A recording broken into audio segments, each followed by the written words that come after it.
And the Soviets did exactly the same thing. In no time at all, the so-called working person's army was formed until it became a standing army. And before you know it, they had their own control freaks all there. The Politburo was full of them, the whole massive bureaucracy of control freaks who loved authority and who obeyed their superiors because they could taste the power above them. They worship power and they hate the powerless. Unfortunately, that's true all down through all other societies. Those types seek power over others. You know, there are bailiffs. I don't know how they pick them in psychological tests or what they do, but bailiffs are picked and given authority to go and requisition people's homes or shops or whatever when people have run out of money or gone bankrupt or whatever. And I met one once who was slapping on a padlock in someone else's store. And another shopkeeper came out and says, "You can't do that." And this little bailiff puffed out his chest and told him quite straight, "You can't interfere with the law." He says, "We can do what we want, and if you interfere, you'll be charged." And that little guy would be ideal working as an executioner somewhere in some country because he loved power, loved authority, and unfortunately in a monetary system where we're taught to worship those who have succeeded, the ones who have truly been authoritarian, who've worked themselves up, clawed their way up, stabbed their way up to the top, that encourages this kind of behavior. That's the heroes we're given. Getting back to Hitler, who understood this science, and it is an understood science, always has been. He said, "We turn to the great army of those who are so poor that their personal lives could not mean the highest fortune of the world." So he's preaching a form of self-sacrifice with a purpose. The purpose is that the masses would have to resign themselves and submit if the wish for power on the side of the leader and the elite is to be realized. Today we hear it in a more softer, scientific terminology. We call it democracy, where the laws are passed for the greatest good of the many, you see, a sort of standard equalization for the majority of the public. And at the moment when credit cards are just getting flooded from the machines and thrown out by the mail, by the handful or the bucketful, and when people can't actually afford all the junk they're buying, which doesn't last very long, the march is on. It is striving ahead at tremendous speed because the consumers are consumed. They're overwhelmed with all of the cheap junk they can buy, the pacifiers.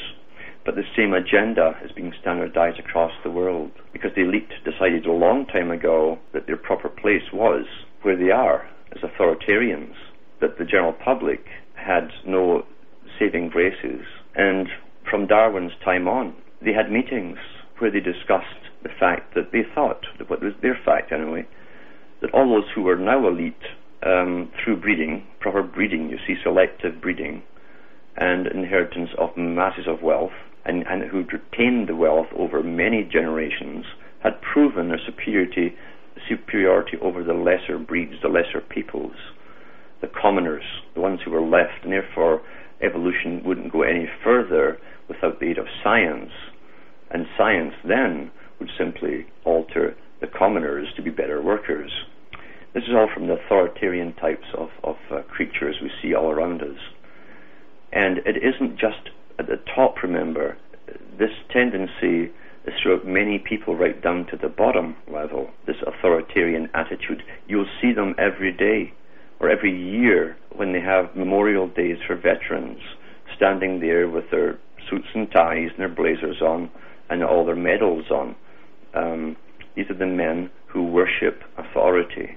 The ideology, it doesn't matter whether the wars are right or wrong. It really doesn't matter. They will believe the propaganda given at the time and never change from there because they must rationalize the horror that they participated in. And they must back up future wars.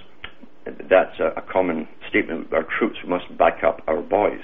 Well, if you know that people are being used and your boys are being used as well for some other purpose, and you know that they're going to have to kill people for someone else's agenda and purpose, why should we back them? Why should we back them? We're not being told the truth as to what's happening today. This war on the Middle East was planned years in advance of 9/11 by the pro Project for New America, a New American Century group, and they published their agenda. They couldn't have gone forward without the magic event of 9/11 occurring. What we're going through today is a shift from a 60s almost rebellious phase, where people were at least experimenting with individual lifestyles and rights, human rights, individual rights, personal rights, and demanding them, to a society that's gradually, slowly, insidiously been trained to obey authority. And the first ones to do so, as I say, are those at the bottom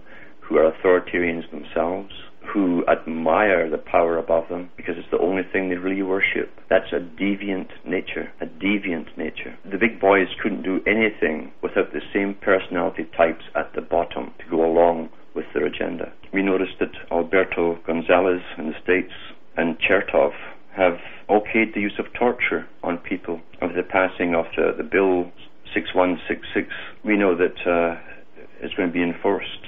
All of this has been done legally, you see. These guys are tremendously legalistic. They admire the legal system because, once again, it's authoritarian. So they alter it in advance so that whatever they do will be legal. And we've been trained to think that that which is legal is there for good. They can now torture children, whole families of people. And United States citizens can be tried under a military court. Boy, this is progress, eh? Progress. And they have, from the common people, the authoritarian types, the ones who love the uniforms, they love the polished boots, they love the badges. They have people who are selected, psychologically tested, to be the torturers, to do all the dirty deeds, who will enjoy it. They've had these people down through all ages,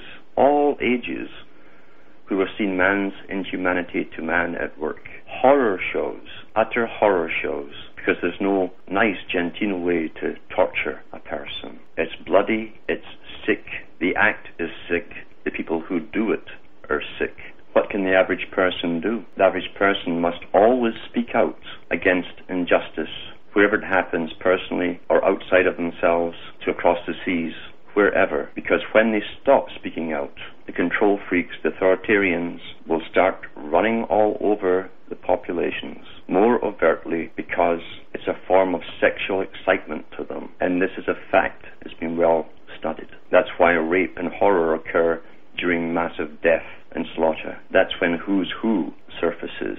We must hang on to that little spark of individuality we have, and that contact with something bigger than all of this. And many will succumb. Many are already succumbing to the fear and the panicking, and out of panic they will eventually relent and accept the horror around them.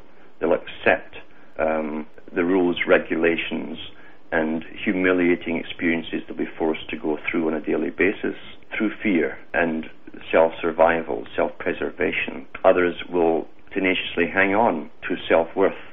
Some understand the message, some can get so far and get caught up on previous religions, previous beliefs, previous something or another, something which gave them security in the past, or they'll sit and meditate and do their ohms and all this kind of stuff, hoping that they'll vanish to another plane. And I've taught many people to go up through different levels of reality, because what I talk about here is only one bottom level. I take you up to the ceiling of that level, but many can never go further because of fear, or because they want to bring the baggage of old comforts, old beliefs with them. You can't drag that kind of baggage into finding new knowledge. You can't say, I want new knowledge on my terms. I want truth on my terms. It cannot come that way. You cannot reshape truth. Truth is what it is. It's not yours, mine, anyone else's. It simply is. You can't distort it by covering it with old clothes or comforts or familiarities.